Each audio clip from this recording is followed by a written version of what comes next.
کہ ہر رمضان میں ہمارے پاس ملک بھر سے سفیروں کی ایک بڑی تعداد حاضر ہوتی ہے۔ میں اس حوالے سے آپ سب سے کہنا چاہتا ہوں کہ ان سفیروں کی عزت کیجیے، ان سفیروں کا احترام کیجیے، ان سفیروں کا خوش دلی سے استقبال کیجیے۔ یہ سینکڑوں ہزاروں میل کی مسافت طے کر کے آتے ہیں، یہ اپنے لیے نہیں آتے ہیں، بیوی بچوں کو چھوڑ کے آتے ہیں۔ افسوس ہوتا ہے جب ہم انہیں دیکھتے ہیں دھتکارے ہوئے، اور دھتکارنے والے کوئی نہیں ہمارے اپنے ہوتے ہیں۔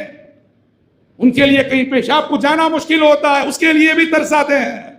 گھر چھوڑ کے آئے ہیں، بچوں کو چھوڑ کے آئے ہیں، سینکڑوں ہزاروں میل سے آئے ہیں، اپنے لیے نہیں، یہ ان مدرسوں کے لیے آئے ہیں کہ جو مدرسے اگر نہ ہو تو یہ ممبر و محراب ویران ہو جائیں گے۔ یاد رکھنا، ان ممبر و محراب پہ کھڑے ہونے والے، خطبہ دینے والے، نماز پڑھانے والے، امامت کرنے والے، یہ وہی سپاہی ہیں جو انہی مدرسوں سے تیار ہو کے آتے ہیں۔ اگر آپ نے ان سفیروں کی عزت نہ کی تو آپ نے گویا مدارس کی اہمیت کو آپ نے سمجھا نہیں۔ مدرسے دین کی قلعہ ہے، مدرسوں سے ایمان محفوظ ہے، مدرسوں سے اسلام محفوظ ہے، لہذا ان سفراء کی عزت کیجیے، احترام کیجیے۔ ہم مانتے ہیں کہ ان میں اکا دکا دو چار دھوکے باز بھی آ جاتے ہیں، بے ایمان بھی آ جاتے ہیں، لیکن دو چار کی غلطی کی سزا سب کو مت دیجیے، تحقیق کیجیے، اور تحقیق کرنے کے بعد جو ایماندار ہیں ان کا ساتھ دیجیے، خوب مدد کیجیے، ان کو کسی بھی طرح کی اذیت مت دیجیے، تکلیف نہ دیجیے۔